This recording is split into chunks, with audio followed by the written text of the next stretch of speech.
So today's episode is going to be for the almost good player. If you're that player who's broken 80 once or twice and framed the scorecard, today's episode is for you.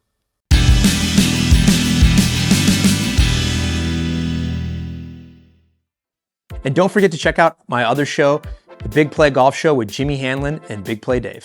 Thanks for tuning in today.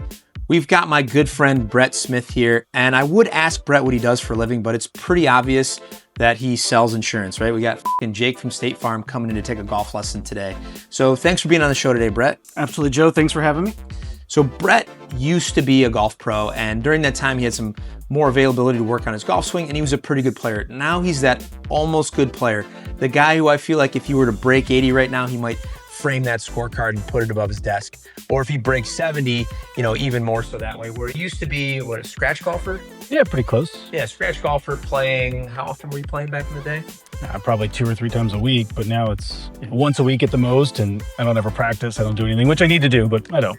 Yeah, he's that classic club golfer that I see where, you're lucky to get an hour a week of practice out of them because they'd much rather play and have a few cocktails on the golf course than actually spend the time that they need to work on their game. But luckily for Brett, I'm here for him, of course, right? Good friend of mine. And also, we're in the off season. So do you have some plans for this off season to work on your game? Yeah, I definitely need to work on my game. I've got, my brother who's out there beat me a little bit too much, and, my pride's taking a hit, so it's time. It's time to put some work in.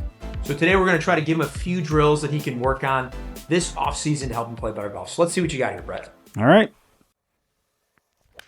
Of course, he flushes the first one. That's always how it goes, right? But that's the miss, essentially, right? The ball going. Yeah, if anything, it goes left. Like I said, it's not so much off the tee box anymore, but if anything, with any other club, it's definitely a left miss, for sure. And it still can happen with driver. It's just not as prevalent as it used to be. Driver straighter? Yeah, okay. A lot straighter. I remember a trip out to Arizona where essentially half of your shots were off of the houses. We got to visit all the property. That's right. Beautiful homes. You can't miss the views. 2 right down the pipe there. Those are good. Going a little left though. Okay, so let me hop in here for a second, Brett. Yeah, sure. So the main issue with Brett's golf swing that we're going to work on today, number one, for a better player, his low point isn't far enough forward. So low point is just where the bottom of the swing happens at. So if we can get his path shifting back to the left a little bit more and his low point more forward, he's going to straighten out that overdraw. Now, I know for a lot of players, that's a pretty good shot, but like Brett was saying, the club face can close a little bit too quickly on him with those swings sometimes, and that ball's going to go too far to the left, and he's going to be in some trouble left of the green, or the golf course he plays out of bounds left. So essentially what happens in his golf swing, he gets to the top here, and the shaft starts getting a little bit across the line, right? For better players, when the shaft gets across the line, what they do from there is they kind of dump the shaft very late. So he keeps his right arm really bent, and he gets the club too far behind him here. What he's doing from there is he's going to early extend a little bit and then kind of release it out too much in front of him here instead of getting hands to exit left. So really what we're going to try to do for Brett, we're going to forget about all that shit at the top for right now, just because it's probably too much to work on. And we're just going to give him a really simple drill and try to get him to feel like he exits his hands more left. So one of my favorite drills, and really simple for a lot of players to do to help them with their low point, is just the towel drill. So we're going to put a towel down behind the golf ball and really try to get Brett to feel like he just exits his hands more around his body. He wants to fix that across the line at the top of the swing, and I know it's a bit of a problem, but how long have you worked on that for? It's been forever, and I haven't worked on it at all, but it's been present, and it just keeps getting worse because I haven't addressed it at all. Yeah, so when he works on it, it gets a little bit better, but it's really kind of part of his DNA in his golf swing. And I run into that issue a lot with players where they have certain aspects of their game that are that's just how their swing works now. And you're 40? 41. So at 41 years old and having hit a lot of golf balls in the last 20 to 25 years, it's probably ingrained quite a bit. It's maybe not the area that we want to spend a lot of time on, because if I've spent all this time on it, it hasn't gotten any better at this point, why don't we move on to something else that might be a little bit more productive for my game? So hop on in here for me, Brett. Yep. I'm sure you're familiar with this one. Yeah, I don't like the exposure that's about to happen, but sure. All right, so we're not going to hit a golf ball to start with here. We're just going to work on the towel drill. So put the club right there for me, and then I'll help you out into the follow through. So if I ask you to take a half swing, you know what that means? Perfect. Okay. One of my favorites, right? And then just kind of hit the turf coming through. Yeah, so as you're going through on that one, that was kind of the old move where you're extending a little bit this way. So I'm going to put the club here, and I want you to feel like you're missing the towel and then just exiting really hard left on the way through. So feel like you turn open a lot coming through. Yeah, that was awesome. Do that again for me. I love that.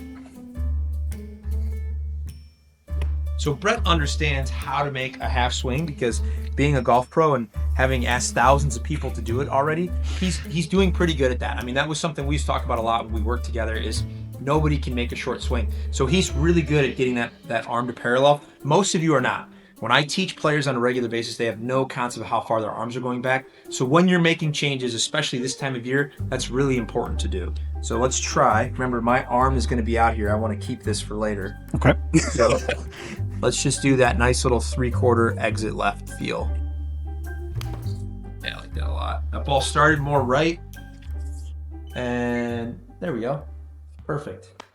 And that's definitely much more compression on the golf ball. And I know it's a huge issue for me on the golf course because I'll throw a couple shots away easily on each. Right? Oh, absolutely. Before we got rolling here, one of the shots, your low point was actually behind the golf ball, right? And that tracks. Yeah, so like you're at the top, and because it's across the line, it just takes you so long to drop it. You got to push your hand path out. That right arm stays bent. Now again, it like you could go through and fix all of that, but number one, I don't think you have the time or the patience anymore to fix all of those things. So if you want to start working on across the line, it would help this, like getting the shaft board down. So just for everybody at home, when we talk about across the line, it's the shaft is getting too far this way. If you're like a high handicap, when the shaft gets there, you get very steep in the downswing. But for better players, when it gets here, they just kind of wait on it and let it drop, right? But because they're waiting on it, they can't rotate open. Well, since his shaft is already dropping, what we can just start to do with Brett is just get him to open his chest more going through. And that was perfect. So low point went from 0 to 1 ahead to 3.5 ahead, and again the ball was more compressed. So let's do, you hit a 7-iron? Yeah. Yeah. Okay. Yeah. So I would do this drill more with like an 8 or a 9-iron, but Brett's almost good, so we can do it with a 7-iron. So same thing there, 3/4 and just exit left. A little off the toe there. A little skinny as well. Try that again. I think that was not so solid. It's okay. Yeah, there you go. Really good. That ball should be pretty straight there. Yeah, so that path there is only 2.5 to the right versus 3 or 4 to the right. You can see some of them on the left there where you were getting almost 5.5 degrees into out. Those would be those big left misses that you see. Oh, that makes sense. Yeah, especially if you go this way. That rotation through impact will also help him keep the hands more ahead. That's where the low point's getting more ahead of the golf ball because his hands are more forward. Also helps him control the club face a little bit more. So for those of you watching this, great little drill here with the towel drill. So just practice missing the ground in front of the golf ball or hitting the ground in front of the towel, missing the towel. And then if you're a guy who struggles missing it left, then you would just want to feel like you exit your arms more around your body. So one of the biggest issues I see in the golf swing on a day-to-day basis is when players take it too far to the inside on the backswing. So they roll the forearms too early, the club face gets too open, and what almost always happens from here is the player's trying to rotate their forearms to close the club face and get the shaft more out here. If we watch a player like Brooks Koepka, what we're going to see in his takeaway is he's going to keep the club head just much more outside of his hands and the club face more closed.